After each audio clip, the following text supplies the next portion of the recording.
Hello everyone, welcome to Delta Academy. This is Ranjan. आज फिर एक नया दिन, नए तरीके से मस्त टाइप से हम लोग एमसीक्यू सेशन जो है अपना कंडक्ट करने जा रहे हैं। बढ़िया से क्वेश्चंस जो है हम लोग बनाने वाले हैं आज के सेशन पर। और आई होप आप लोग एकदम फुल्ली मोटिवेटेड चल रहे होंगे, एकदम बढ़िया तरीके से अपनी प्रिपरेशन में लगे होंगे, despite of festive season, despite of कि अभी दीपावली का दिन है कल। और इस सब के बावजूद, इस सब के अलावा भी आप अपनी प्रिपरेशन को थोड़ा थोड़ा समय तो एटलीस्ट दे रहे होंगे, ये मैं मान के चल रहा हूँ। ठीक है, तो चलिए बिना देरी के सेशन को करते हैं स्टार्ट। सेशन नंबर 5 पे हम लोग पहुंच चुके हैं। PGCIL DT SSC JE paper 2 और भी अलग अलग एजे एग्जामिनेशन के लिए इंपॉर्टेंट रहेगी ये सीरीज। अगर आप देख रहे हैं तो इन एग्जामिनेशन का फॉर्म फिलअप कर रहे हैं, प्रिपरेशन करना चाह रहे हैं, तो ये सीरीज को जरूर से देखिएगा, बहुत इंपॉर्टेंट है।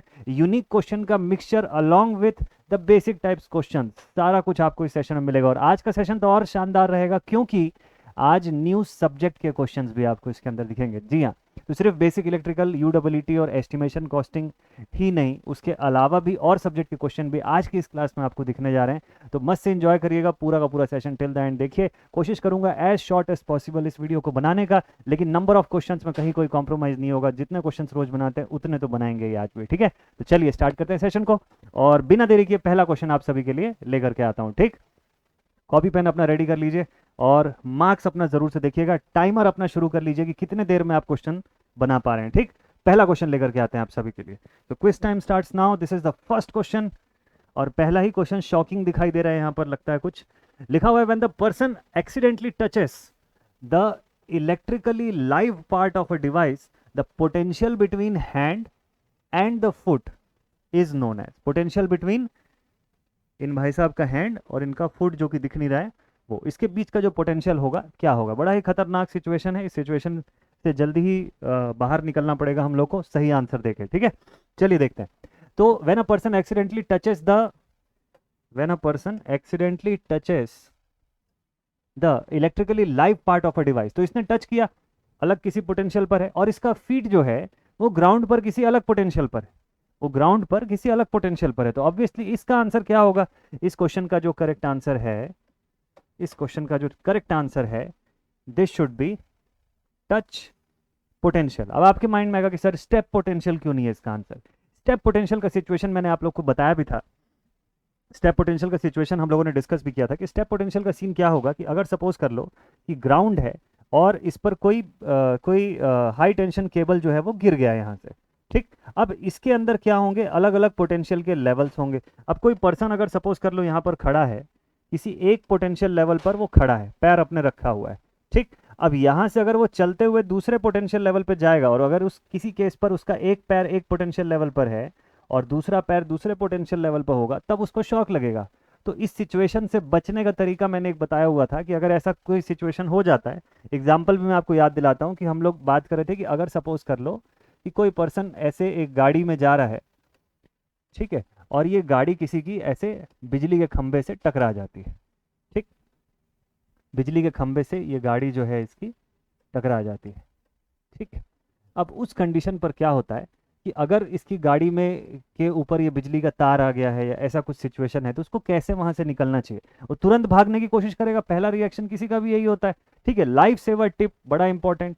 देखिए, एक तो बचने का चांस कम होता है, ये पहला ही चीज मैं बता दूं। और दूसरा चीज कि अगर इतना हाई टेंशन केबल गिर गया है और फिर भी बच के निकलने का कुछ सीन बन सकता है, तो वो एक ही तरीका है कि आप उसमें स्टेप पोटेंशियल का ध्यान रखिए। अगर आप सडनली स्टेप आउट कर जाएंगे गाड़ी से और दो अलग अलग पोटेंशियल के बीच आप कदम रखेंगे, तो उस कंडीशन में शॉक लगना बिल्कुल तय है। तो उससे बचने के लिए क्या करना चाहिए, उससे बचने के लिए कंगारू की तरह कूदते हुए, जंप करते हुए आपको, मतलब कोशिश ये करना है कि आपके दोनों जो पैर हैं, है ना, दोनों जो जो पैर हैं वो एक बार में एक ही पोटेंशियल सेक्शन के बीच में रहें। फिर यहाँ से आप जब जंप करेंगे तो आपके दोनों फीट जो हैं वो दूसरे पोटेंशियल सेक्शन पर आ जाएं। तो ऐसा करते हुए हमको हॉप करते हुए वहां से पार होना है। जब काफी दूर चले जाएंगे तो फिर भागते हुए जाना है, पीछे मुड़ के नहीं देखना है किसी को भी। ठीक है ना, चलिए बढ़िया। तो यहाँ पर जो क्वेश्चन का आंसर है, this is the touch potential, not step potential. ठीक, क्लियर। चलिए नेक्स्ट क्वेश्चन पर चलते हैं, एकदम बैक टू बैक फटाफट से क्वेश्चन बनाते हैं। अगला सवाल लिखा हुआ, in the case of field effect transistor FET, the ratio of change in drain current to the change in gate source voltage at constant drain source voltage is called. देखिए, rate of change of आपको क्या बोला यहाँ पर, इसको solve करने का मैं दो तरीका बताऊंगा आपको, ठीक है, ध्यान से देखिएगा, एकदम एक बिल्कुल आखिरी में छोटा सा ट्रिक वाला तरीका बताऊंगा। अभी शुरुआत में मैं आपको पहले इसका बेसिक्स बता देता हूँ, ठीक।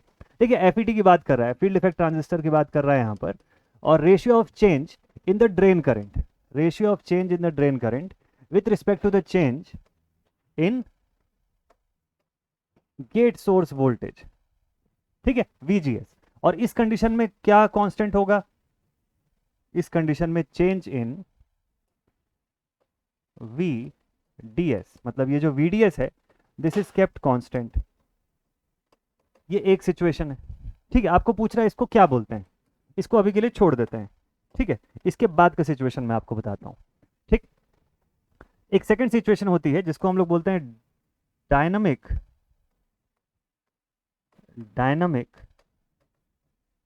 ड्रेन रेजिस्टेंस, ठीक है। ये सब नोटेड रखिएगा, कोई भी पॉइंट आपको पूछ सकता है। अभी फिलहाल इस पॉइंट का क्वेश्चन आया, इसका नाम क्या है मैं बताऊंगा आपको ग्रेजुअली, ठीक। तो डायनामिक ड्रेन रेजिस्टेंस जो है इसका एक्सप्रेशन क्या बनता है, RD से लिखते हैं या DDR के फॉर्म में इसको लिखते हैं, R ऑफ D के फॉर्म में इसको डिनोट करते हैं, ठीक। ये किसका किसका रेशियो होता है, change in VDS with respect to change in the drain current. अब यहाँ कांस्टेंट किसको रखते हैं हम लोग, तो यहाँ पर VGS जो है गेट सोर्स पोटेंशियल जो है दिस इज केप्ट कांस्टेंट, जो गेट सोर्स वोल्टेज है इसको कांस्टेंट रखा जाता है, ठीक है। So it is the ratio of change in drain source potential with respect to the drain current, ठीक है। तो ये क्या कहला है, डायनामिक ड्रेन रेजिस्टेंस। अब इन दोनों का रेशियो क्या होता है वो आप देख लीजिए। अब इन दोनों का रेशियो नहीं, इन दोनों का जो एम्पलीफिकेशन फैक्टर, इन दोनों का प्रोडक्ट जो होता है इसको हम लोग बोलते हैं amplification factor. It is known as amplification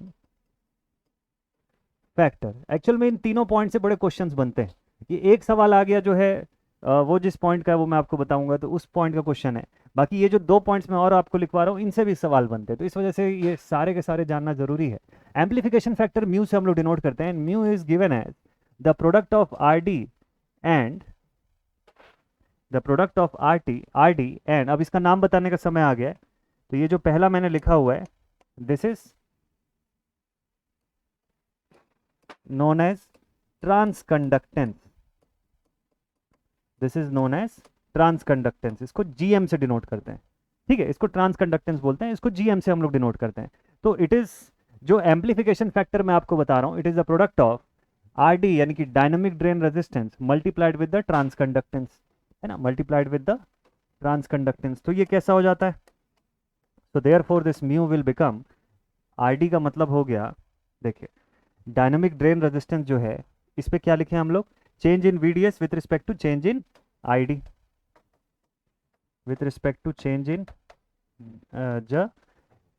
drain current. और ये क्या होता है, ट्रांसकंडक्टेंस को कैसे हम लोग लिखते हैं, change in the drain current with respect to the change in VGS, है ना। यहां पर हम लोग VDS को कांस्टेंट रख लेते हैं, यहां पर VGS को कांस्टेंट रखते हैं। इन दोनों को जब आप सिंप्लीफाई करोगे दोनों कैंसिल आउट हो जाएगा और आपके पास म्यू की वैल्यू जो है ये बचेगी, change in VDS with respect to change in VGS, यानी drain to source voltage with respect to change in gate to source potential, ठीक है। तो इसी को हम लोग क्या बोलते हैं, इसी को हम लोग बोलते हैं एम्पलीफिकेशन फैक्टर, ठीक है। इसी को एम्पलीफिकेशन फैक्टर के फॉर्म में बताया जाता है, ठीक है। यहां पर क्या कांस्टेंट होता है बताइए, यहां पर ID को कांस्टेंट रखते हैं, यहां पर जो कांस्टेंट टर्म है that is drain current, this is kept constant, ठीक है। चलिए तो यहां तक की बात तो हो गई, ओके। आंसर भी हमको मिल गया, यहां पे समझ में आ गया ट्रांसकंडक्टेंस की बात कर रहा है। यहां पे कहां दिया हुआ transconductance, D option, this is our right answer. वैसे ये सारा कुछ अगर ध्यान में ना भी आए, एक छोटा सा तरीका आपको बताता हूं, तुरंत ही एकदम बेसिक लॉजिक से बता दोगे आप इसका आंसर कैसे। देखिए FET का केस दिया, चलो ठीक है, मान लो 2 मिनट के लिए मान लो कि आप ये RD जो है इसकी वैल्यू भूल गए, एम्पलीफिकेशन फैक्टर म्यू की वैल्यू अगर आपको नहीं याद आई, कोई दिक्कत नहीं है ना। अब देखो पूछा क्या है, आपको बोलता है ratio of change in drain current, मतलब ऊपर क्या लिखा हुआ है, करंट के बारे में लिखा है। फिर बोलता है ratio of change in current to the change in gate source voltage. अब मुझे गेट सोर्स से मतलब नहीं है, मुझे सिर्फ वोल्टेज वर्ड से मतलब है। तो मुझे दिख रहा है I/V, that is the reciprocal of resistance which is nothing but conductance. यार ये तो वैसे भी कंडक्टेंस ही बता रहा है ना, इतना क्यों सोचना। वैसे भी कंडक्टेंस ही बता रहा है, बस ट्रांस कंडक्टेंस की बात है यहाँ पे। अगर आप थोड़ा सा लॉजिकली इसको पढ़ लोगे तो ट्रांस कंडक्टेंस समझ में आएगा, नहीं तो वैसे भी कंडक्टेंस तो दिख ही रहा है। और रेजिस्टेंस का सीन देखो यहाँ पे, वोल्टेज अपॉन करंट के फॉर्म में आपको दिख रहा है। ये छोटा सा लॉजिक है, इसको अप्लाई करके एग्जाम में लाइफ सेवर हो सकता है इस टाइप का चीज़। चलिए नेक्स्ट क्वेश्चन पर चलते हैं, अगला सवाल लेते हैं। अगला सवाल बेसिक इलेक्ट्रिकल इंजीनियरिंग से आया हुआ है, चलिए बढ़िया। How does the temperature rise affect the resistance of a good conducting material. Good conducting material की रेजिस्टेंस पर टेम्परेचर की बढ़त या टेम्परेचर की राइज जो है वो कैसा असर डालती है ना, इस चीज को पूछा हुआ है। कोई दिक्कत नहीं है ना। गुड कंडक्टिंग मटेरियल जो होता है it follows a positive temperature coefficient, PTC को फॉलो करता है। तो मतलब इसके केस पे अगर आप देखोगे, इसके केस पे आप देखोगे तो इस पॉइंट से यहाँ से राइज आपको कुछ इस तरीके का दिखेगा आफ्टर अ सर्टन वैल्यू। एक सर्टन वैल्यू के बाद ऑलमोस्ट ऑलमोस्ट आपको लीनियर राइज दिखाई देगा। तो कहीं पे लिखा है कि resistance of the material increases almost non linearly, गलत है। एक्सपोनेंशियली गलत है, ऑलमोस्ट लीनियरली, लेकिन डिक्रीजेस बोल दिया ना। पॉजिटिव टेम्परेचर कोफिशिएंट मतलब with rise in temperature resistance भी बढ़ेगा साथ साथ। तो डी ऑप्शन मुझे लग रहा है इसके अंदर भी सही ऑप्शन होगा। ऑलमोस्ट लीनियरली राइज करेगा। ठीक है, इजी सा क्वेश्चन था। अगला सवाल, नेक्स्ट क्वेश्चन देखते हैं। लिखा हुआ है determine I1 in the given circuit. इस सर्किट के अंदर I1 की वैल्यू जो है वो आपको बतानी है। I1, चलिए देखते हैं भाई I1 कैसे बताएंगे हम लोग इसमें। तो सबसे पहला काम तो ये करते हैं, इस सर्किट को थोड़ा सा देख के अंदाजा लगा लेते हैं, थोड़ा समझ लेते हैं कि क्या किस फॉर्म में दिया हुआ है। यहाँ पे देखिए I1 इस जगह पे लिखा हुआ है, ठीक है, यहाँ पे I1 लिखा हुआ है, बट डायरेक्शन नहीं दिया हुआ है, डायरेक्शन इज नॉट गिवन। तो मैं एक सीक्वेंस को समझता हूँ, IC है, IC के सेक्शंस पर मुझे हर एक पोर्ट पर इनकमिंग और आउटगोइंग दोनों करंट दिख रही है। ठीक है, यहाँ पर भी वही हाल है। यहाँ पे देखिए 4 मिली एम्पियर इनकमिंग है तो 4 मिली एम्पियर आउटगोइंग है। यहाँ 8 मिली एम्पियर इनकमिंग है, 2 मिली एम्पियर आउटगोइंग है। यहाँ पर 6 मिली एम्पियर आउटगोइंग है, तो मैं मान लेता हूँ कि I1 इनकमिंग करंट है। ठीक है, ऐसा कोई ऐसा रूल ऑफ थंब नहीं है, बट जैसा सीक्वेंस चल रहा है उस हिसाब से हम लोग मान रहे हैं। वैसे अच्छा ये होता कि इस सवाल के अंदर डायरेक्शन दिया होता पहले से। ठीक है, ये जरूरी है। चलिए, तो अगर मैं ऐसा अज्यूम करता हूँ तो यहाँ से केसीएल लगाना ईजी हो गया मेरे लिए। अब मैं लिखूंगा summation of all the incoming currents, मतलब summation of all the incoming currents KCL लगा रहा हूं। ठीक है, I incoming, this should be summation of all the outgoing currents. मतलब ये हो गया, इनकमिंग करंट्स मेरे पास कितनी है, 10 और 4 14 यहाँ पे हो गया, और 8 10 प्लस 4 प्लस 8, ये सभी इनकमिंग करंट। और साथ में I1 भी लिख लीजिए, this is equal to all the outgoing current. Outgoing current कितना है यहाँ पे, 5 4 2 6, 5 प्लस 4 प्लस 2 प्लस 6। चलिए सॉल्व करते हैं इसको।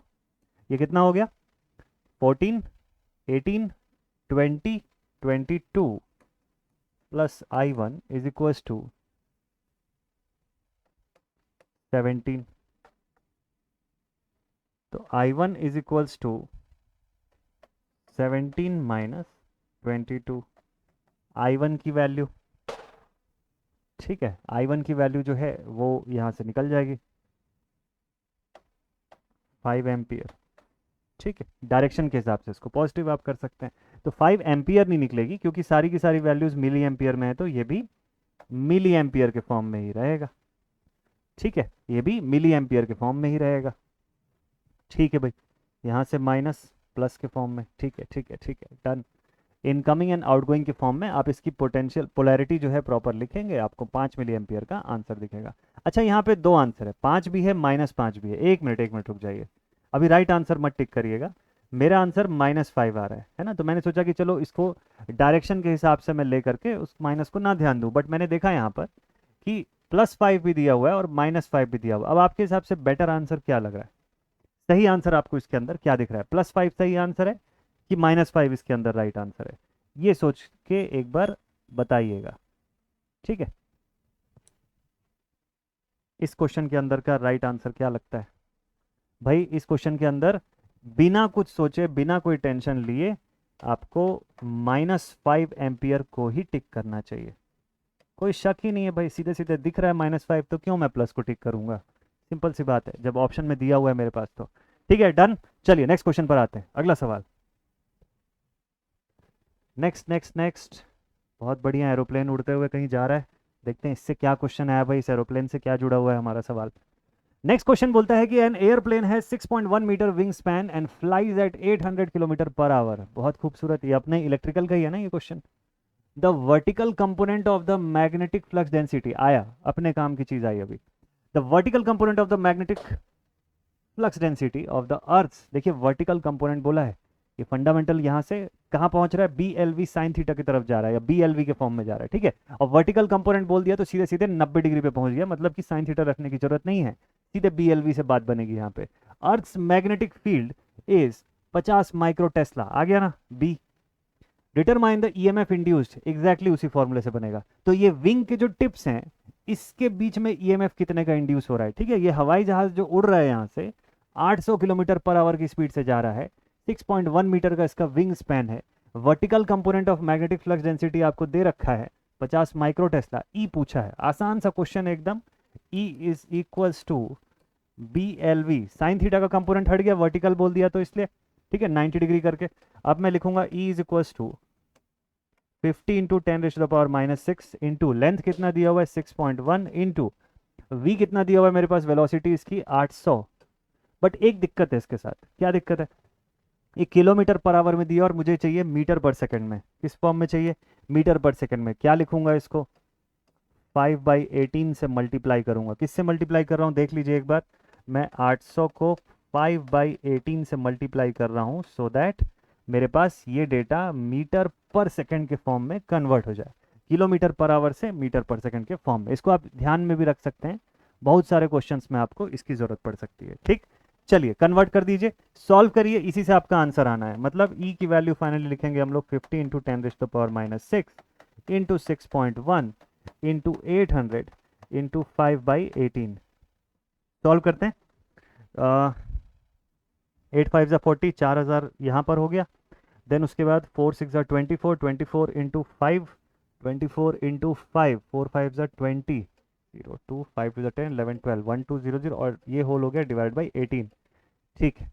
तो 2 9 2 6 12, 3 3 3 2 6, 3 1 3, अच्छा सॉरी 3 1 3 6 18 1 6 1 पॉइंट समथिंग, तो 6 3 6 18 है ना, 3 6 18, ठीक है। और उसके बाद जो रिमेनिंग डेटा है उसके लिए 7, एक और 7, तो अच्छा, और ये पूरे के साथ मेरे पास जो पावर है वो -6 का लगा हुआ है 10 का, तो मतलब 0.06777 ऐसा कुछ चलेगा लगातार। मतलब अगर मैं इसको वोल्ट्स में कन्वर्ट कर दूं तो ये डेटा कितना देगा, ये डेटा देगा मुझे 67.7 मिली वोल्ट्स। ये जो डेटा आएगा ये आएगा 67.7 मिली वोल्ट मेरे कैलकुलेशन के हिसाब से, ठीक है। अब चाहें तो एक बार कैलसी से इसको वेरीफाई कर सकते हैं, बट जहां तक मुझे लग रहा है ये इतना ही डेटा देगा, 67.7 मिली वोल्ट। बाकी तो कैलकुलेशन पार्ट है, फॉर्मूला आप समझ गए होंगे, इसका तरीका आप समझ गए होंगे, ठीक है। चलिए नेक्स्ट क्वेश्चन पर लेके चलते हैं आपको, हवाई जहाज को उड़ने देते हैं। Let us take the next question. और इस क्वेश्चन में क्या पूछा हुआ है, कोई थ्योरेटिकल क्वेश्चन लग रहा है। The frequency of oscillations in a tank circuit is, the frequency of oscillations in a tank circuit, किसी भी टैंक सर्किट के अंदर ऑसिलेशंस की फ्रीक्वेंसी जो होती है वो कैसी होती है। टैंक सर्किट आप समझ ही गए होंगे किसकी बात हो रही है यहाँ पर, टैंक सर्किट मतलब parallel combination of inductor and capacitor, इसकी बात कर रहा है। LC circuit parallel oscillator circuit भी जिसको हम लोग बोलते हैं, उसकी बात कर रहा है। तो ये जब चार्ज होगा तो ये डिस्चार्ज हो रहा होगा, जब ये डिस्चार्ज होगा तो कैपेसिटर को चार्ज करेगा, तो इस तरीके से इनका रोटेशन जो है चार्जिंग डिस्चार्जिंग रिएक्शन चलता रहता है। तो इनकी फ्रीक्वेंसी की बात कर रहा है, तो हम लोग लिखते हैं omega is equal to 1/LC के फॉर्म में, और ओमेगा का मतलब हो गया 2πf, that is equal to 1/LC, and further frequency is given as 1/2π√LC, ठीक है, यहाँ पर रूट रहेगा, ठीक है। फिर रेजोनेंट फ्रीक्वेंसी का जो केस था एग्जैक्टली वही तो आना है यहाँ पर। तो मतलब फ्रीक्वेंसी जो है इनवर्स प्रोपोर्शन पे है दोनों के, एल और सी के, ठीक है। तो लिखा हुआ है frequency of oscillations in a tank circuit is direct inversely proportional to L and C, inversely proportional to L and C, directly proportional to L and C, inversely proportional to L और directly proportional, अलग अलग नहीं होता, सी और D दोनों option में अलग अलग बोला है कि एक से डायरेक्ट प्रोपोर्शन और दूसरे वाले से इनवर्स प्रोपोर्शन, बट ऐसा सीन है नहीं, सीधे सीधे या तो दोनों से डायरेक्ट होगा या दोनों से इनवर्स होगा, तो दोनों से इनवर्स वाला आंसर जो है दिस इज दिख रहा है सीधे। चलिए नेक्स्ट क्वेश्चन, अगला सवाल, question number 6। Electrical machine, machine से क्वेश्चन आया हुआ है, यहां पर लिखा हुआ है what is the number of parallel path of a 4 pole duplex lap winding. 4 pole duplex lap winding का क्वेश्चन दिया हुआ है। ठीक, वाइंडिंग टाइप में बेसिक जब आप डीसी की बात, डीसी मशीन्स में पढ़ रहे होते हैं तो आप लैप वाइंडिंग वेव वाइंडिंग दोनों के बारे में पढ़ते हैं। ठीक, तो लैप वाइंडिंग जब पढ़ते हैं तो LAP, मैंने पुराने वीडियो में एक बार बताया हुआ था कि जब जैसे आप इसको भी पढ़ रहे हैं लैप वाइंडिंग, तो याद रखने का तरीका ये है कि आप इसको LAP नाम है ना, तो A बराबर P से समझिएगा। A बराबर नंबर ऑफ पोल से आप इसको रिलेट कर सकते हैं, बट ये जनरलाइज एक्सप्रेशन है। अब ये इसको भी दो पार्ट में समझिए कि लैप वाइंडिंग भी दो प्रकार का होता है। इसमें भी आप एक देख रहे हैं ड्यूप्लेक्स लैप वाइंडिंग और दूसरा देखते हैं simplex lap winding. Duplex lap winding कहाँ पे लगाते हैं, क्यों लगाते हैं, क्या होता है ड्यूप्लेक्स लैप वाइंडिंग, थोड़ा सा इसके बारे में समझ लेते हैं। ये ड्यूप्लेक्स लैप वाइंडिंग में आप देख ही रहे हैं यहाँ पर कि जो पैरेलल पाथ होता है, ब्रशेस के बीच का जो पैरेलल पाथ जितना है वो आपको ज़्यादा दिखाई देगा, नंबर ऑफ पोल्स का डबल दिखाई देगा। इनफैक्ट मेन बात यह है कि ये नंबर ऑफ पोल्स से डबल दिखाई देता है, जबकि सिंपलेक्स लैप वाइंडिंग का जो केस है, इसके जो पैरेलल पाथ सेक्शंस हैं ब्रशेस के साथ, वो आपको नंबर ऑफ पोल्स के बराबर दिखाई देंगे। ठीक है, तो इसके केस में क्या हो जाता है, इसके केस में क्या हो जाता है, ए की value is equal to P हो जाती है, जबकि डुप्लेक्स लैप वाइंडिंग के केस में जस्ट डबल हो जाता है, it is equal to 2 times of P. वहीं वेव वाइंडिंग की अगर हम लोग बात करें तो ए इज इक्वल टू 2 लिख देते सीधे सीधे वेव की कंडीशन पर, बट यहाँ लैप में भी आपको दो टाइप पढ़ना होता है। ठीक है, तो ड्यूप्लेक्स लैप वाइंडिंग कहाँ पर इस्तेमाल होता है, ये वहाँ पर इस्तेमाल होता है जहाँ पे हैवी करंट की रिक्वायरमेंट होती है, हायर रेंज ऑफ करंट या हैवी करंट की जहाँ पर उसको झेलना होता है, वहाँ पर ड्यूप्लेक्स लैप वाइंडिंग जो है वो प्रेफर किया जाता है। ठीक, अब आपको क्या पूछा क्वेश्चन पे आते हैं, what is the number of parallel path of 4 pole duplex lap winding. 4 pole का अगर है और डुप्लेक्स लैप वाइंडिंग है तो आपको पता है कि ए की वैल्यू कितनी हो जाएगी, number of parallel path 2 times of poles हो जाता है, जस्ट डबल हो जाता है वहां पे, तो 2 4 जा 8, 8 इज द राइट आंसर, बिना कोई डाउट के बन गया ये वाला सवाल। चलिए डीसी वीसी एकदम मस्त तरीके से पढ़ेंगे हम लोग, आगे चल के हम लोग सेशंस भी रखेंगे इन मशीनों के ऊपर, तो मजा आएगा इनको पढ़ने में। क्वेश्चन नंबर 8 पे आ गए हम लोग, लिखा हुआ है 10 हॉर्स पावर का 600 आरपीएम का डीसी शंट मोटर है, ये ड्रॉ कर रहा है लाइन करंट कितने की, 18 एम्पियर की, कितने पर, 500 वोल्ट पर। अब आपको बोलता है determine the efficiency of the motor assuming 1 HP is equal to 735.5 watts. Efficiency बहुत ही शानदार दिख रहा है तो शंट मोटर। चलिए देखें इसको सॉल्व करें जल्दी से। एफिशिएंसी के बारे में एक रूल ऑफ थंब तो ये है कि आउटपुट अपॉन इनपुट के फॉर्म में इसको बताया जाता है। ठीक, efficiency is equal to output power divided by input power, output power upon input power, ऐसे ही बताएंगे हम लोग एफिशिएंसी को। चलिए ठीक है, आउटपुट पावर कितना दिया हुआ है यहाँ पे, 10 हॉर्स पावर का, और 1 हॉर्स पावर बोलता है 735.5 है, यही निकल जाएगा। देखिए output power is equal to 10 multiplied with 735.5 which is equal to 7355 watts, मिल गया आउटपुट। अच्छा, इनपुट पावर कितना निकल के आएगा यहाँ से, इनपुट पावर भी देख लीजिए, इनपुट पावर के लिए करंट दिया 18 और 500 वोल्टेज दिया हुआ है, तो 18 इंटू 500, 5 8 जा 40, 5 8 जा 40, 0 4 5 1 जा 5 और 9, 9000 वॉट, ये क्या आ गया आपका इनपुट पावर आ गया। ठीक, तो आप परसेंटेज एफिशिएंसी निकल जाएगा यहाँ से डायरेक्टली, कैसे निकलेगा, आउटपुट यानी कि 7355 अपॉन 9000 इंटू 100। ठीक है, तो 9 1 जा 9, 72, 9 8 जा 72 है ना, इसको सॉल्व कर लेते हैं। चलो मैं सॉल्व कर ही देता हूँ उसको फटाफट से, तो 9 8 जा 72 हो गया। ठीक, अब 72 के बाद 15, 9 1 जा 9, ठीक है, 81 वगैरह कुछ दिख रहा है क्या, चलो इसके आगे नहीं सॉल्व करने की जरूरत पड़ेगी, आंसर तो आ गया 81.7। ठीक है, 81.7 मैं मान लेता हूँ, इसके आगे डेसिमल पे लेके नहीं जा रहा हूँ, जैसे 81 आया मुझे आंसर दिख गया। 82 भी था इसलिए मुझे पूरा थोड़ा आगे तक सॉल्व करना पड़ गया इसको। ठीक है, तो 81.7% जो है वो इसकी एफिशिएंसी रहेगी। आसान सा क्वेश्चन मस्त वाला। चलिए नेक्स्ट क्वेश्चन पर आते हैं, ये ट्रांसफॉर्मर ही ट्रांसफॉर्मर दिखाई दे रहे हैं यहाँ पर, तो चलो ठीक है। लिखा हुआ है determine the ratio of weight of copper in an auto transformer and a 2 winding transformer if the transformation ratio is 3। UK PSC के पेपर में आ चुका है ऐसा वाला सवाल, यूपी आरवीएनएल के पेपर में कई बार देख चुके होंगे, और भी मल्टीपल एग्जामिनेशन में ऐसा क्वेश्चन आपको दिखा। ठीक है भाई, वेट ऑफ कॉपर के फॉर्म में आपको पूछ रहा है, कैसे सॉल्व करें इसको? वेट ऑफ कॉपर के फॉर्म में पूछ रहा है, क्या होगा इसका सोल्यूशन, सोचिए। देखिए, ऑटो ट्रांसफार्मर और टू वाइंडिंग ट्रांसफार्मर का कंपैरिजन करने बोला है आपको। इसका ट्रांसफॉर्मेशन रेशियो जो है वो आपको दे रखा है। ट्रांसफॉर्मेशन रेशियो के बारे में एक बात बिल्कुल क्लियर है कि it's value should be less than 1।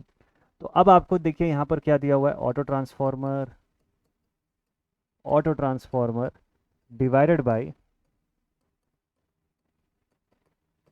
Two winding का ट्रांसफॉर्मर। ठीक है, ऑटो ट्रांसफॉर्मर यहाँ पर दिया हुआ है। ठीक है, वेरिएबल पोटेंशियल वगैरह करने के लिए हम लोग लैब में भी इसको यूज करते हैं। सिंगल वाइंडिंग ट्रांसफॉर्मर बोलते हैं, एक ही वाइंडिंग रहेगी, प्राइमरी सेकेंडरी उसी से निकल के आता है। ठीक है, इस तरीके से दिखाई देता है। इसका सिंबल भी हम लोग ऐसा शो करते हैं, जब सर्किट में इसको दिखाते हैं तो इस तरीके से दिखाते हैं। This is your auto transformer. ठीक, और टू वाइंडिंग ट्रांसफॉर्मर हम सब जानते हैं, शुरुआत से पढ़ रहे हैं। तो अब इनके केस में आपको ये पूछा हुआ है, it is given as 1 minus A, it is given as 1 minus A. अब ए की वैल्यू जो है हमको पता है, मैंने अभी जस्ट बताया कि ए की value will always be less than 1। अब ट्रांसफॉर्मेशन रेशियो अगर आपको 3 दिया हुआ है तो ए की वैल्यू मैं यहाँ से लिखता हूँ 1/3। ठीक है, तो इसका मतलब ये है, इसका मतलब ये है कि मैं लिखूंगा कि auto transformer is equals to 1 minus 1/3 time of, मतलब जो वेट की बात कर रहे हैं हम लोग, of two winding transformer, two winding transformer. ठीक है, तो this is equals to 3 minus 1, this is equals to 2/3 times of two winding transformer. Okay, तो 2/3 आप देख लीजिए, 0.3618, 3618, 3618, 666 times of two winding transformer. मिल गया हमको answer 0.666। Option B is the right answer. एकदम करेक्ट वैल्यू मिलेगी आपको अगर लॉजिक सही फिट कर रहे हैं, एकदम करेक्ट आंसर निकल करके आएगा अंदर से। बढ़िया, चलिए नेक्स्ट क्वेश्चन पर चलते हैं बिना देरी किए और देखें अगला सवाल क्या है। फिर से कोई मशीन का ही क्वेश्चन दिख रहा है। हाँ, let us take this question.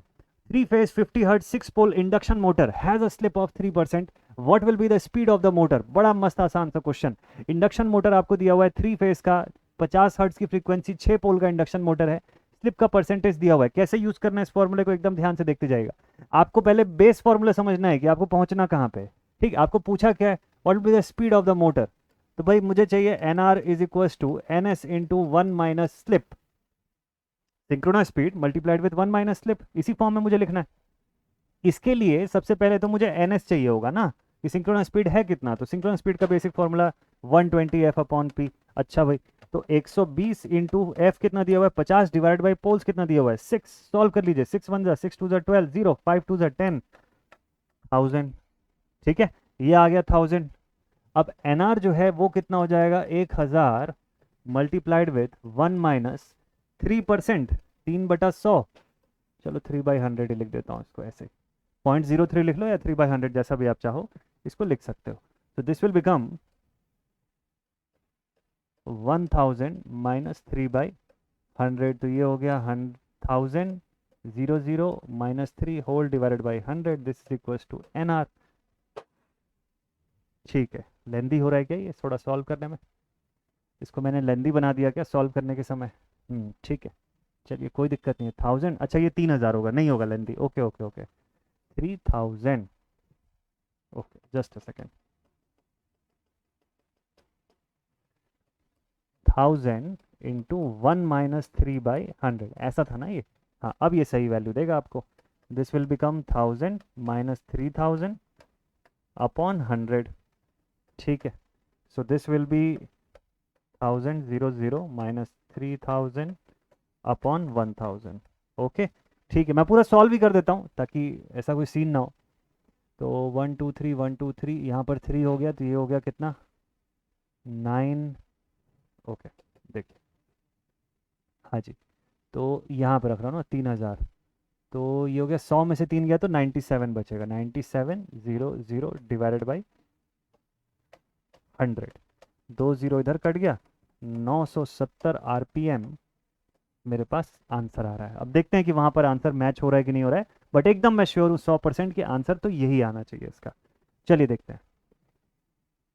D option पे दिया हुआ है ये वाला answer. Okay, done. Calculation part सही से अगर हम लोग कर लिए तो बेसिक लॉजिक एकदम फिक्स है इसका। 3% का स्लिप दे रखा है, एनएस निकाल लिए, एनआर तुरंत निकल के आ जाएगा। कोई लंबा चौड़ा कैलकुलेशन करने की जरूरत नहीं है, डायरेक्ट सॉल्व होने वाला क्वेश्चन है। ठीक है, डेटा क्लियर आप सभी को। चलिए नेक्स्ट क्वेश्चन पर आते हैं। अगला सवाल इलेक्ट्रॉनिक का क्वेश्चन है। इलेक्ट्रॉनिक सर्किट्स में इस टाइप का क्वेश्चन आता रहता है, और इसको मस्त अच्छे टेक्निक से सॉल्व करेंगे तो मजा आएगा सॉल्व करने में। चलिए देखते हैं क्या सीन है। Determine the value of ID1। ID1 आप सभी को विजिबल है क्या? मैं एक बार कंप्यूटर पे देख लूं, दिख रहा है कि नहीं दिख रहा है? हाँ विजिबल तो है, ठीक है। ID1 की वैल्यू जो है ये आपको डिटरमाइन करनी है। ID1 मैं फिर भी एक बार हाईलाइट कर देता हूं कि यहाँ की करंट है, ठीक है। इस जगह की करंट आपको ID2 गिवन है। This is diode D2, this is diode D1। 15 volt का पोटेंशियल है, यहाँ पर 5 किलो ओम दिया हुआ है, 10 किलो ओम दिया हुआ है, और यहाँ पर I1 लिखा है, ठीक है। इससे हमको मतलब नहीं है। क्वेश्चन में हमको बोलता है कि determine the value of ID1 in the circuit shown below. 2 diode दिया हुआ है, इसका कोई स्पेसिफिकेशन मेंशन नहीं है। अब क्या करें इस केस में? और बिना डायोड के स्पेसिफिकेशन के बात ही नहीं बननी है। अब इसको कैसे सॉल्व करें? चलिए बिल्कुल बढ़िया सा आसान सा तरीका इसको सॉल्व करने का मैं बताता हूँ आपको, ठीक। सबसे फर्स्ट थिंग, पहला चीज, एक काम करिए, इसको बाय डिफॉल्ट जो हम अज्यूम करते हैं, let us take it a silicon diode.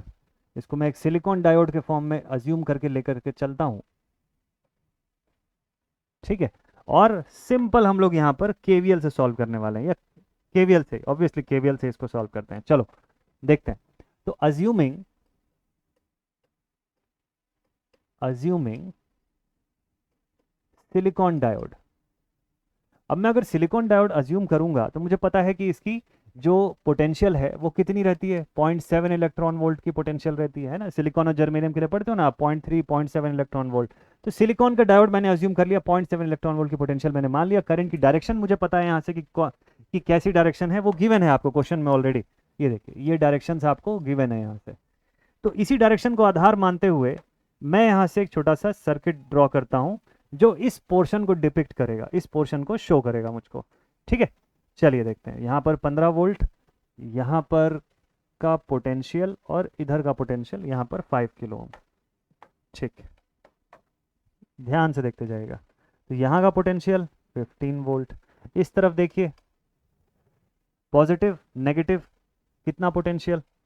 अच्छा, डायरेक्शन मैंने सही रखा है कि गलत रखा है, एक बार आप चेक करके बताइए। डायरेक्शन जो है वो सही रखा है कि गलत रखा है? बिल्कुल सही रखा है भाई, एंटरिंग पॉइंट लिविंग पॉइंट, ठीक है। Plus minus 0.7 volt. अच्छा, यहाँ पर भी सेम है 0.7 वोल्ट। और इधर क्या हो जाएगा, क्योंकि यहाँ पर रेजिस्टेंस है तो इसको एज इट इज लिख देता हूँ मैं, 5 किलो ओम, ठीक है। ये सर्किट आप सभी को समझ में आ गया ना। तो डायोड से मैंने अजम्पशन ले लिया और 0.7 वोल्ट्स का मैंने रख लिया सिलिकॉन डायोड का केस, ठीक है। अब चलिए इसको सिंप्लीफाई करता हूँ क्लॉकवाइज डायरेक्शन में। मेरे पास ID1 की वैल्यू यही है, दिस इज माई ID1, यही दिया हुआ है इस पूरे सर्किट के अंदर। चलिए ठीक, जो यहाँ से फ्लो होगी, ठीक। तो इसको मैं लिखूंगा +15 माइनस 0.7, अगेन माइनस 0.7, और यहाँ पे हो जाएगा -5000 times of ID1 is equals to 0। Mesh analysis, ठीक है। 5000 of ID1 is equals to 0। ये कितना हो गया? इसको सिंप्लीफाई कर दीजिए, 15 माइनस 0.7, ठीक है। तो ये हो गया समवेयर 13.8 के आसपास। ये कितने का डेटा देगा? ये मुझे लगता है 13 के आसपास का ये डेटा प्रोवाइड कर देगा, ठीक। अब 13.8 या 13.6 के आसपास का डेटा देगा, बट इसमें एक दिक्कत है। क्या दिक्कत है भाई? 13.8 या 13.6 minus 5k times of ID1 is equal to 0। इसको उधर भेजोगे तो नेगेटिव हो जाएगा, मतलब 5000 times ID1 is equal to 13.8। So ID1 जो है वो 13.8 डिवाइडेड बाई 5000 हो गया यहाँ पर, ठीक है। चलो मान लो 5 से भी मैं इसको डिवाइड करता हूँ अभी के लिए, बाद में मिली में चेंज कर दूंगा मैं। 5 1 ज़ा 5, 2 ज़ा 10, 11 12, 28, 5 5 ज़ा 25, और 6 अगर रहा तो 26, 5 5 ज़ा 25, ठीक है। 0.5 के आसपास का कुछ डेटा मुझे ID1 का दिखता है यहाँ पे, ठीक। अब इसको चलो चेक करेंगे हम लोग कि ये सही है कि नहीं। 13.8 डिवाइडेड बाई 5000, 13.8 का डेटा सही है क्या? 13.8 या 13.6 कुछ देगा ये मुझे लगता है, टू बी एग्जैक्ट 14 माइनस हो गया तो 13.6 देगा, ये 8 नहीं देगा। चलो ठीक है ठीक है ठीक है, इसको थोड़ा सा और सुधार लेते हैं और एक्यूरेट आंसर आएगा 13.6 13.6। ठीक, अब 13.6 डिवाइडेड बाई 5000 का डेटा है मेरे पास। ठीक, तो ठीक है,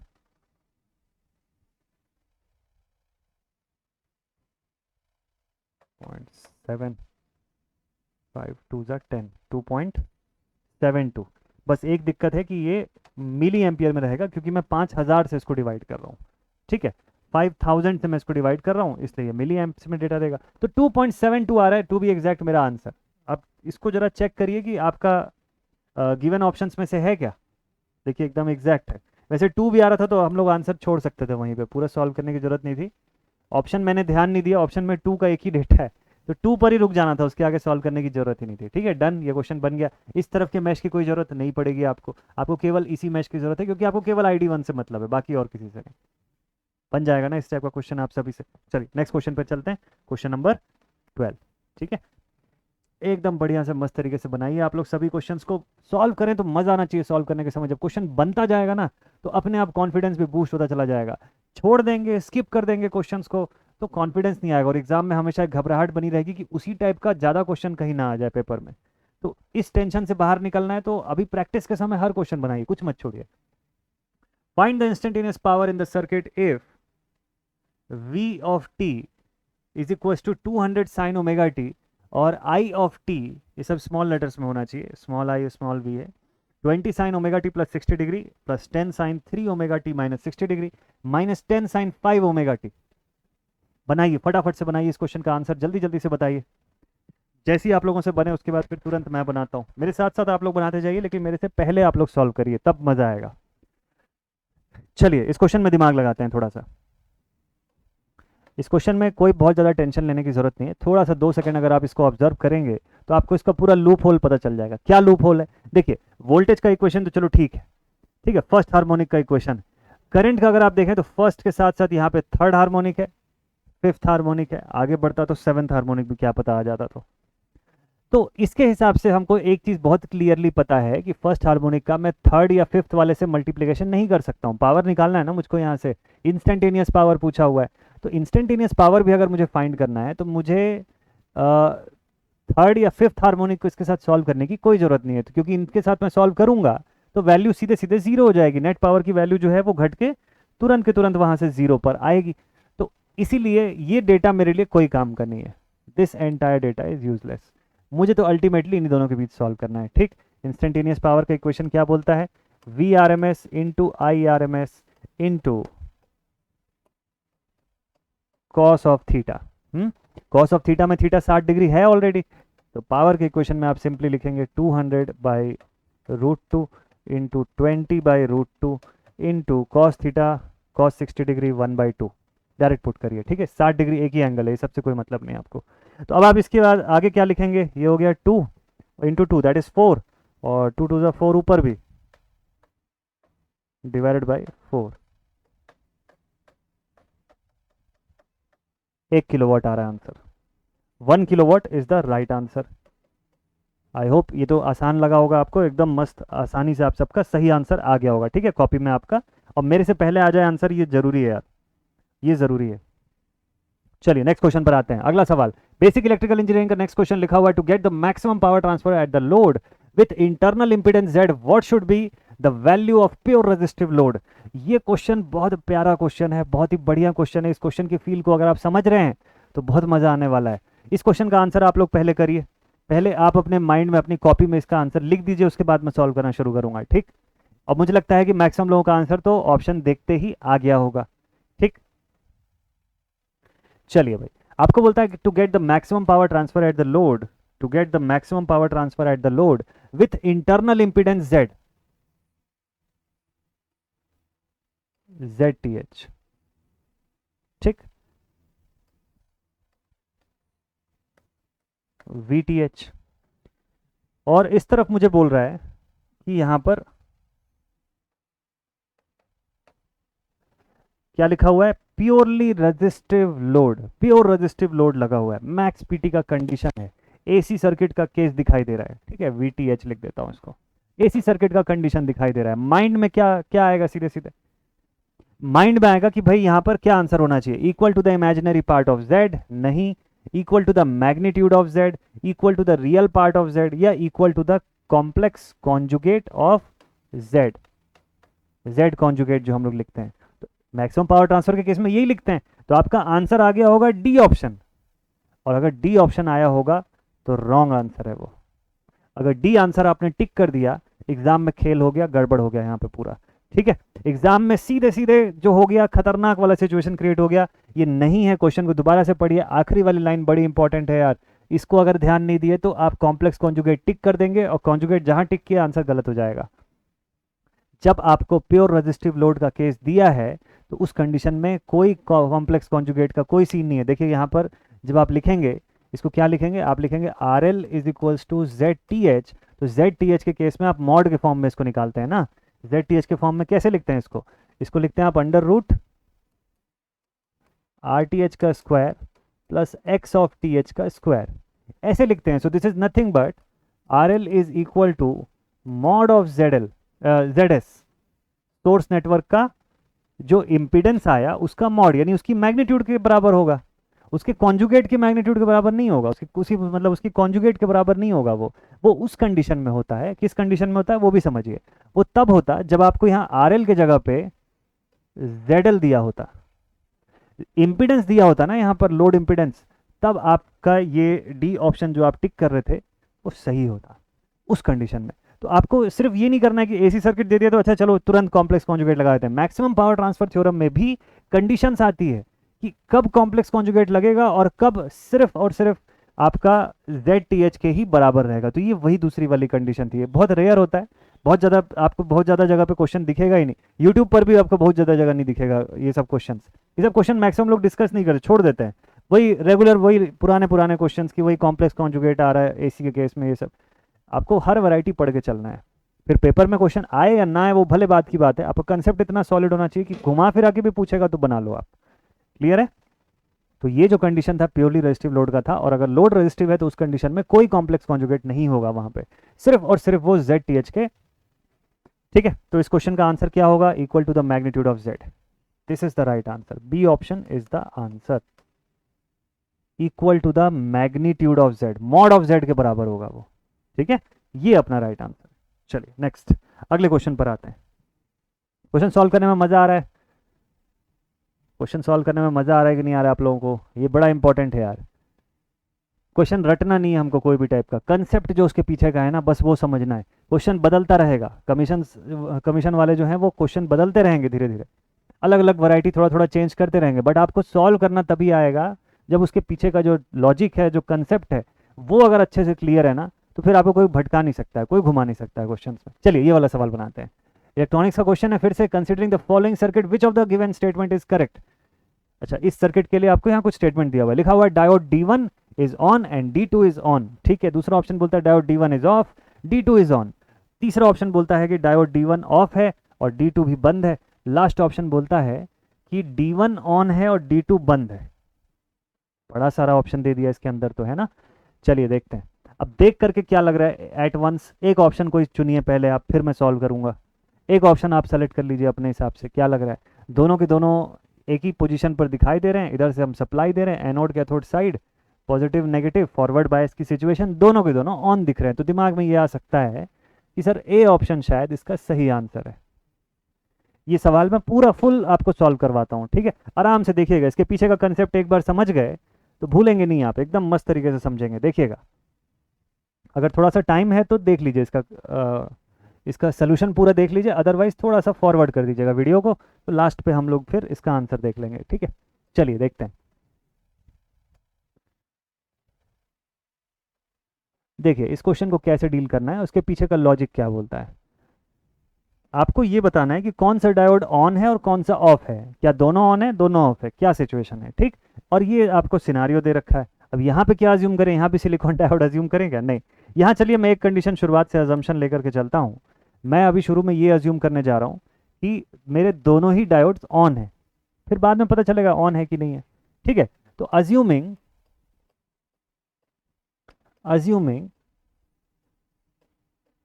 both D1 and D2 to be forward biased या ऑन, सिंपल वर्ड्स में लिखूं तो ऑन, टू बी ऑन। ठीक है भाई, ऑन है दोनों।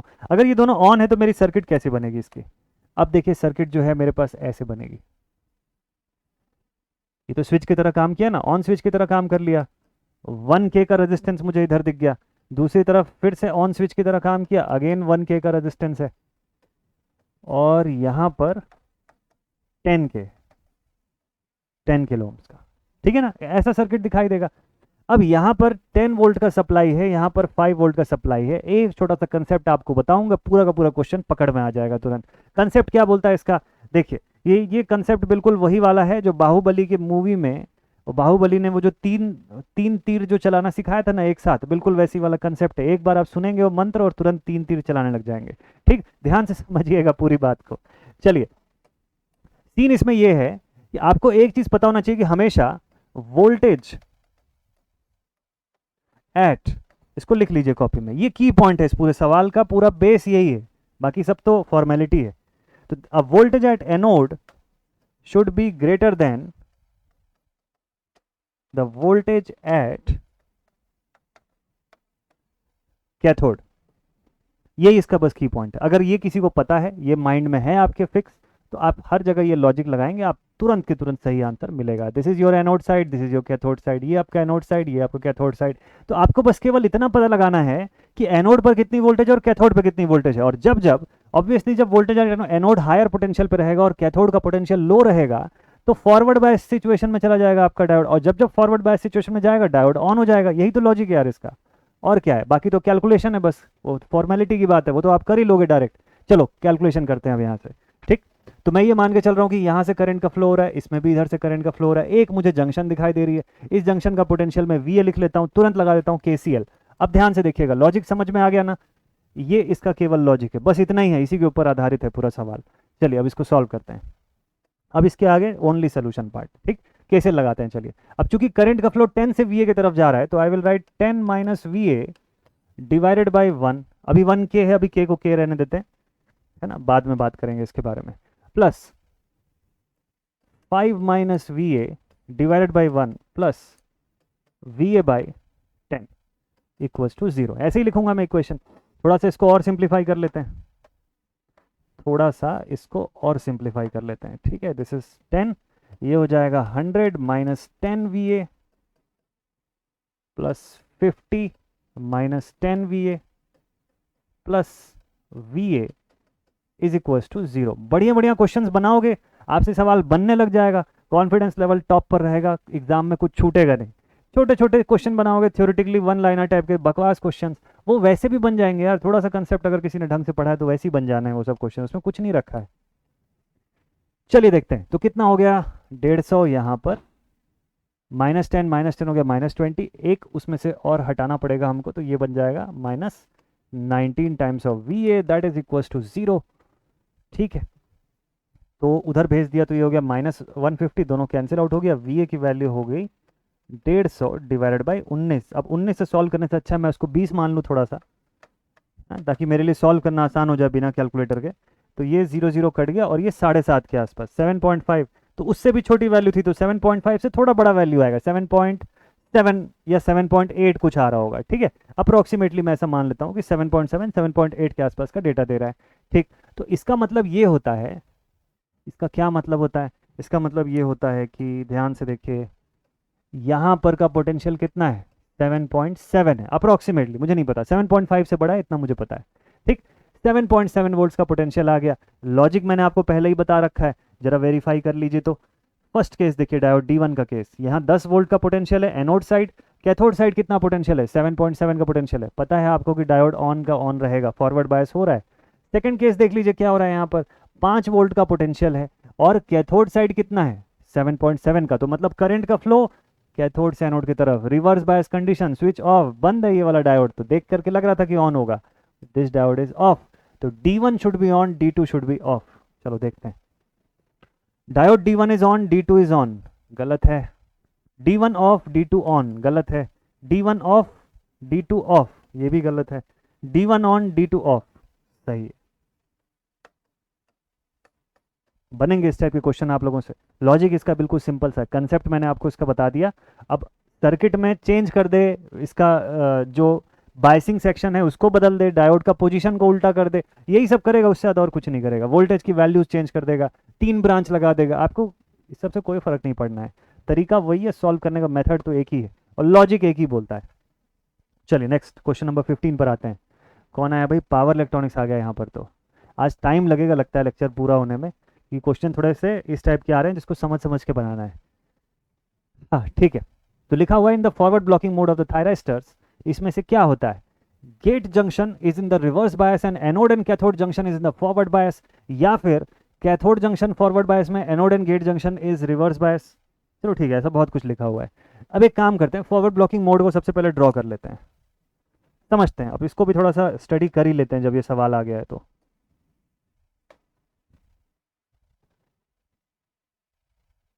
थायरिस्टर की कंडीशन 2 ट्रांजिस्टर लॉजिक के हिसाब से जो हर बार बनाते हैं हम लोग।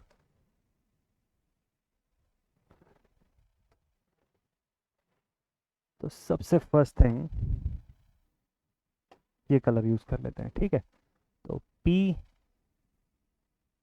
N P N, ठीक है, ये हो गया हमारा P N P N। ऊपर हो गया एनोड साइड, इधर हो गया कैथोड साइड, बीच में बना देता हूं मैं गेट टर्मिनल, बीच में हो गया गेट टर्मिनल। मतलब कि ये हो गया हमारा सोर्स, ये हो गया ड्रेन और ये हो गया गेट। ऐसे ही बनता है क्या? इसी तरीके से बनाना है क्या हमको? चलो भाई ठीक है।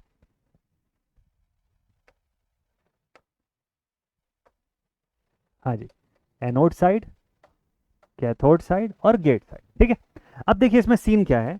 फॉरवर्ड मोड में अब हमको क्या करना है यहाँ पर, फॉरवर्ड ब्लॉकिंग मोड में इसको बाइसिंग प्रोवाइड करना है। तो देखिए मेरे पास जंक्शन कहाँ कहाँ पे बन रहे हैं। एक ये जंक्शन है, जंक्शन J1, सभी जंक्शन का स्टेटस जरा देखेंगे अभी। हाँ, जंक्शन J2, जंक्शन J3।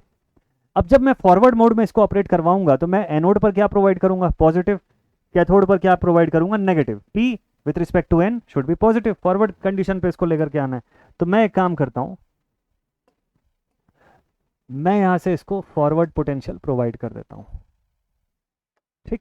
मतलब इसको पॉजिटिव बना देता हूं विद रिस्पेक्ट टू दिस। तो अब जरा हर एक जंक्शन का सिचुएशन जो है मुझे देख करके बताइए कि कौन सा जंक्शन फॉरवर्ड हो रहा है और कौन सा नहीं हो रहा है फॉरवर्ड, मतलब रिवर्स के स्टेट पर जा रहा है, ठीक। चलिए देखते हैं। तो आप देखिए यहां पर मेरे पास जो पोलैरिटी आई ये आई पॉजिटिव, P पर पॉजिटिव आ गया, N पर आ गया नेगेटिव। मतलब इन दोनों के बीच में अगर मैं देखूं तो यहाँ N जो है उसके रिस्पेक्ट में नेगेटिव दिखेगा। फॉरवर्ड बायस स्टेट दिखाई दे रहा है, बाहर लिख देते हैं इसके बारे में कि भाई ये जो है this is the situation of forward biasing. Junction J1 forward bias हो गया, ठीक। चलिए अब जंक्शन J2 पर आते हैं। J2 जो है N देखिए हमको क्या दिखाई दे रहा है, इस तरफ हमको पॉजिटिव दिखाई देगा फिर यहाँ पर, ठीक।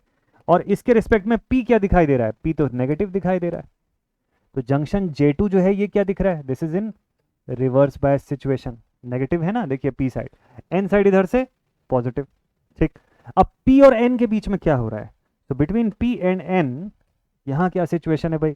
तो N जो है आपका, अब देखिए इस तरफ से ये नेगेटिव चला और इधर से ये पॉजिटिव, तो मतलब P साइड आपका फिर से यहाँ दिखा पॉजिटिव, N साइड आपको ऑलरेडी यहाँ से नेगेटिव दिख रहा है। तो इस सिचुएशन के हिसाब से अगर मैं बोलूँ तो यहाँ पर फिर से फॉरवर्ड बायसिंग हो रही है। तो फॉरवर्ड, रिवर्स, फॉरवर्ड, तीनों बायसिंग पता चल गई हमको यहाँ पे। ये देखिए तीनों कंडीशन की बायसिंग जो है वो दिख गई हमको यहाँ। तो इसका मतलब ये हो गया, अब देखिए अब वापस से आते हैं, मतलब जो गेट सेक्शन है मेरा वो रिवर्स बायस पे चल रहा है, इसके अलावा जो एनोड और कैथोड साइड जो है दोनों के दोनों फॉरवर्ड बायस पे चल रहे हैं, ठीक है, फॉरवर्ड ब्लॉकिंग मोड। देखिए अब इसी को पूछा था आपसे कि कौन से मोड में कौन चल रहा है, मतलब कौन रिवर्स बायस है कौन forward. Gate junction is in reverse bias, बिल्कुल सही। Anode and cathode junction is in forward bias, हो गया, पहला ही राइट आंसर है, इसके आगे पढ़ने की जरूरत नहीं है आपको। Cathode junction is in forward bias, anode and gate junction is in reverse bias, need नहीं है। पहला ऑप्शन मिल गया हमको राइट, कोई डाउट तो नहीं किसी को भी इस पे, बन जाएगा ऐसा वाला क्वेश्चन। एकदम डायरेक्ट सवाल था यार, एकदम कोई कोई डिफिकल्ट क्वेश्चन नहीं था। अभी और इसमें अच्छे अच्छे क्वेश्चन लेकर के आऊंगा आप लोगों के लिए, सब बनाएंगे हम लोग अभी, ठीक है, अभी तो शुरुआत है। चलिए नेक्स्ट क्वेश्चन पे आ गए हम लोग, सवाल नहीं आया ना अभी, फोटो आ गया बस। Which of the following lamps will have the lowest luminous efficacy, सबसे लोएस्ट सबसे लीस्ट ल्यूमिनस एफिकेसी इनमें से कौन से लैंप की होती है? पहला ऑप्शन बोलता है sodium vapour lamp, second one is halogen lamp, third one is mercury vapour lamp, और fourth option is fluorescent tube lamps. पढ़े थे इसके बारे में, पूरा का पूरा डिटेल लिखे हुए हैं कॉपी में एकदम मस्त टाइप से, ठीक है। ल्यूमिनस एफिकेसी की जो बात कर रहा है वो ल्यूमेंस पर वॉट्स के फॉर्म में बोल रहा है, ठीक। पूरा डेटा आपकी कॉपी में होना चाहिए। देखिए यहाँ पे कौन कौन सा लैंप दिखाई दे रहा है, this is the sodium vapour lamp, SV lamp है। इसके बगल में कौन सा लैंप है, दिस इज हेलोजन लैंप, ये हेलोजन लैंप है, ठीक। ये नीचे जो आपको दिखाई दे रहा है इस टाइप के ट्यूब वाला, that is mercury vapour lamp, और इसको तो बताने की जरूरत नहीं है जो फ्लिकर कर रहा है, ठीक है। ये बंद ही हो गया, अच्छा चल रहा है चल रहा है, चालू है, खराब वाला ट्यूबलाइट आ गया आज बोर्ड पे। चलिए भाई, तो अब सबके बारे में बता दूं जल्दी जल्दी से, ठीक। सबसे ज़्यादा एफिशिएंसी किसकी होती है इसमें, सबसे ज़्यादा अच्छी एफिकेसी जो है इन सभी में से कौन प्रोवाइड करता है? तो इसका राइट आंसर है ये पीला वाला लैंप, मतलब इसकी अप्रोक्सीमेटली नियरली 100 के आसपास रहती है, ठीक भाई। अब दूसरा हेलोजन के बारे में बाद में बात करेंगे। अगला जो गुड एफिशिएंसी वाला है वो है ट्यूबलाइट, मतलब ये फ्लोरेसेंट ट्यूबलाइट। तो इसकी जो ल्यूमिनस एफिशिएंसी रहती है वो अप्रोक्सीमेटली 50 से 100 के बीच में वेरी करती है, इट वेरीज बिटवीन 50 to 100, ठीक है। अच्छा, मरकरी वेपर का कहाँ से कहाँ तक रहता है? मरकरी वेपर का 50 से 60 के बीच में रहता है, अप्रोक्सीमेटली बिटवीन 50 to 60, ठीक है। What about the halogen lamp? ये सबसे पुअर एफिकेसी प्रोवाइड करता है, बिटवीन 20 to 30 ल्यूमेन पर वॉट। तो सबसे पुअरेस्ट अगर देखा जाए, सबसे लोएस्ट ल्यूमिनस एफिकेसी अगर किसी की है तो वो है हेलोजन लैंप की। डेटा बेस सवाल है, डेटा एकदम मस्त से क्लियर रखिएगा, आपसे कभी गलती होगी ही नहीं। ये सब फैक्चुअल डेटा वाले क्वेश्चन हैं, ठीक है, कोई कैलकुलेशन नहीं, सीधे सीधे। या तो डेटा पता होगा तो आंसर कर देंगे, नहीं पता होगा तो स्किप मारेंगे इस क्वेश्चन को। चलिए, ऐसे पता ही रहेगा इसका डेटा आपको। चलिए नेक्स्ट क्वेश्चन, यूडब्ल्यूटी का सवाल चल ही रहा है। लिखा हुआ है single phase half wave converter DC drive gives dash quadrant operation. बढ़िया सा क्वेश्चन है यूडब्ल्यूटी के ड्राइव से। ड्राइव में नॉर्मली ड्यूटी साइकिल के ऊपर बहुत क्वेश्चन आता है, आप लोग बनाए भी हुए हैं ड्यूटी साइकिल के क्वेश्चंस। कभी कभी कुछ क्वेश्चन ऐसे क्वाड्रेंट के भी बेसिक क्वेश्चंस आते हैं। मशीन का टाइप दे दिया, क्रेन बोल दिया, आपको क्वाड्रेंट ऑपरेशन पूछ लिया कि कौन कौन से क्वाड्रेंट में ऑपरेट कर रहा है ना, कि हैंड ड्रिल दे दिया, वो कौन से क्वाड्रेंट में ऑपरेट कर रहा है, जॉ क्रशर जो है वो कौन से क्वाड्रेंट में ऑपरेट कर रहा है, इस तरीके का। बट यहाँ क्या पूछा है पता है आपको? एक हाफ वेव कन्वर्टर दिया है, मतलब बेसिकली हाफ वेव रेक्टिफायर दिया हुआ है, DC drive gives dash quadrant operation. तो पहले तो हाफ वेव रेक्टिफायर का सिस्टम समझ लेते हैं। देखिए हाफ वेव रेक्टिफायर बोला है, मतलब कुछ इस तरीके का सिस्टम बनेगा यहाँ पर।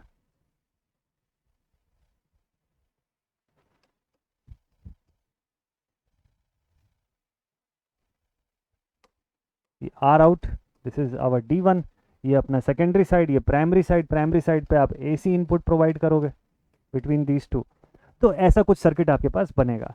अब यहाँ पर ना आपसे क्वाड्रेंट में ये नहीं पूछा है कि कौन से क्वाड्रेंट में बनेगा, आपको इसने ये पूछा है कि मतलब quadrant, first quadrant, second quadrant, third quadrant, ये नहीं पूछ रहा है। आपको ये पूछ रहा है कि टोटल कितनी सारी क्वाड्रेंट्स को ये कवर करेगा, इसका ऑपरेशन कितने क्वाड्रेंट्स में जाएगा। तो बिल्कुल सिंपल है इसका ऑपरेशन। देखिए जब क्वाड्रेंट ऑपरेशन पर आप आएंगे, यहाँ पे जब आप करंट और वोल्टेज के फॉर्म में बात करेंगे, VDC के फॉर्म में, तो आप देखिए जब करंट का केस देखेंगे फॉरवर्ड कंडीशन पे, फर्स्ट हाफ साइकिल पे आप देखेंगे फॉरवर्ड बायस कंडीशन पर ये आएगा, फॉरवर्ड करंट आपको यहाँ पॉजिटिव डायरेक्शन में दिखाई देगी। और सेकंड कंडीशन यानी कि जब वोल्टेज की केस की आप बात करोगे तो ये भी आपको पॉजिटिव डायरेक्शन पर ही दिखाई देगा। तो जब इन दोनों को आप कवर करोगे एक साथ, मतलब इन दोनों को जब आप एक साथ ट्रेस करोगे तो आपको दिखेगा कि ये जो हाफ वेव रेक्टिफायर का केस दिख रहा है आपको यहाँ पर, वो एक ही क्वाड्रेंट सेक्शन को कवर कर रहा है, करेगा। ये किसको कवर करेगा? Only one quadrant operation. जैसे कुछ कंडीशंस पे आपको ऐसे 2 क्वाड्रेंट ऑपरेशन दिखेंगे, कुछ में ऐसे 3 दिखेंगे, इसके केस में आपको सिर्फ और सिर्फ एक ही क्वाड्रेंट ऑपरेशन होता हुआ दिखाई देगा, ठीक। इसी में एक बढ़िया सा क्वेश्चन आप लोगों के लिए पूछता हूँ। वैसे आज तो कोई ऐसा होमवर्क है नहीं, बट कमेंट सेक्शन में बताइएगा कि इसी के साथ अगर मैं एक और डायोड कनेक्ट कर देता इस तरीके से, तो क्वाड्रेंट ऑपरेशन चेंज होता या नहीं होता? अगर होता तो कितने क्वाड्रेंट के ऑपरेशन होते? यहाँ पे एक से ज़्यादा हो जाता, या जितना भी होता, या एक का एक ही रहता? ये सोच करके आप बताइएगा, ठीक है। यहाँ तो आपको single phase half wave converter का दिया है, मैं इसको बदल करके अगर एक डायोड ऐसा इस पोजीशन में लगा दूं, क्वाड्रेंट में क्या चेंज होगा? ठीक है, ये हो सके तो कमेंट सेक्शन में ज़रूर से बताइएगा।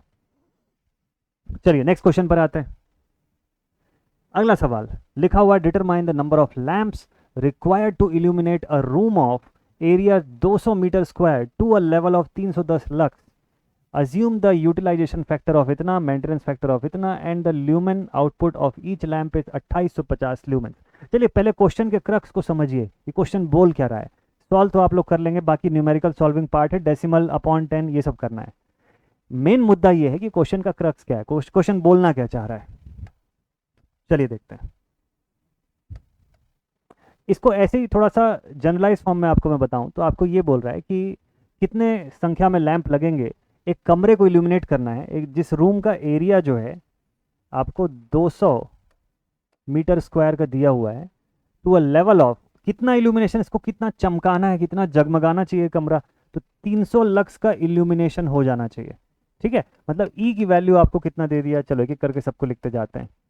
300 लक्स, सॉरी 310 बोला है, ओके ओके ओके, 310 लक्स, ठीक है, 310 लक्स। और आपको रूम का एरिया कितना दिया हुआ है, 200 मीटर स्क्वायर। फिर आपको बोलता है कि assume the utilization factor of 0.6। ठीक है, तो आप ये मानो कि आप केवल उस पूरे लैंप से जितना आउटपुट निकल के आ रहा है उसका 60% ही यूटिलाइज कर पा रहे हो। यूटिलाइजेशन फैक्टर का बेसिकली यही मतलब होता है कि वो जितना आउटपुट दे रहा है उसका केवल 60% हमारे काम आ रहा है, बाकी वेस्ट है।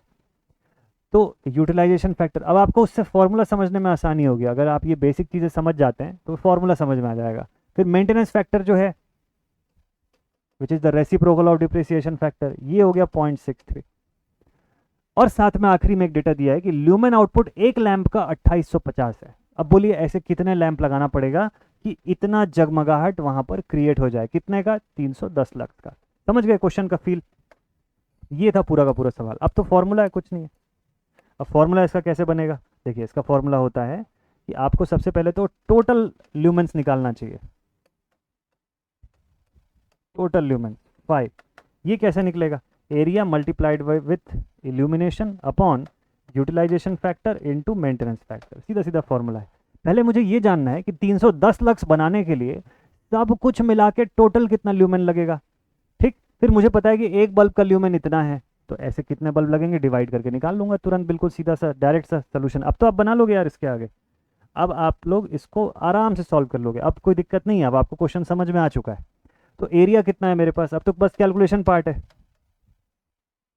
एरिया इंटू ई अपॉन 0.6 इंटू 0.63, इसको डिवाइड करेंगे 231, 31 है ना, 31 का जस्ट डबल, 31 का 2 टाइम, हाँ ठीक है ना, तो 62 ये हो गया, और 6 6 36,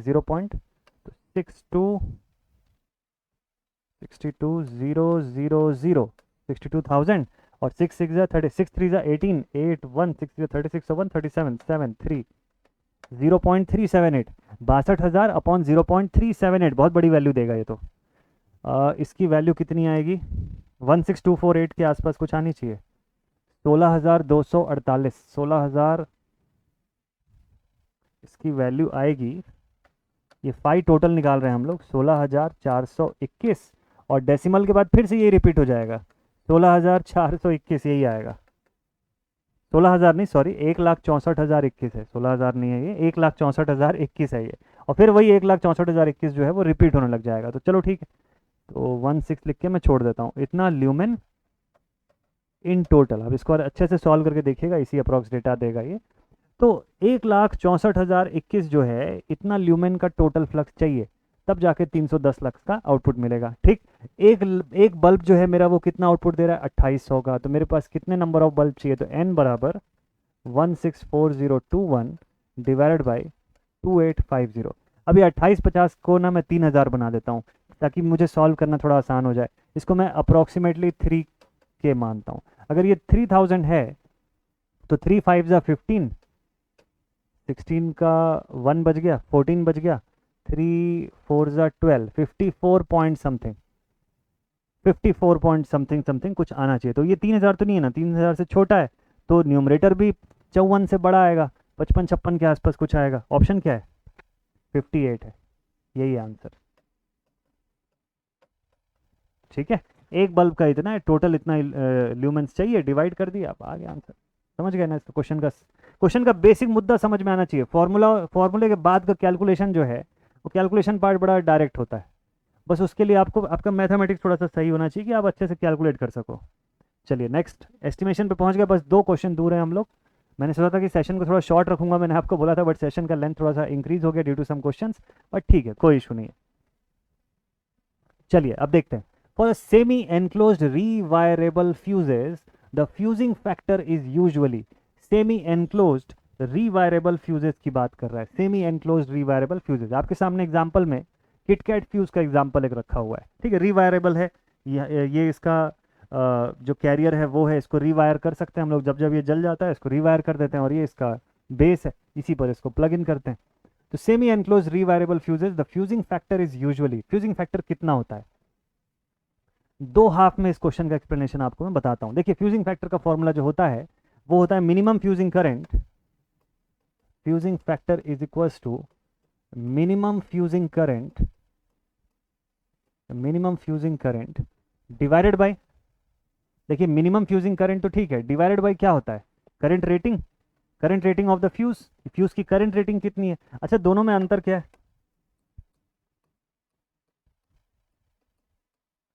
current rating of fuse. So now what is the difference between these two? देखिए, मिनिमम फ्यूजिंग करंट वो करंट होती है, मिनिमम फ्यूजिंग करंट वो करंट होती है, वो करंट की सबसे छोटी से छोटी वैल्यू जिस पर कि वो फ्यूज गल जाएगा, जिस पर कि वो फ्यूज ब्रेक हो जाएगा। ठीक है, that is the minimum fusing current.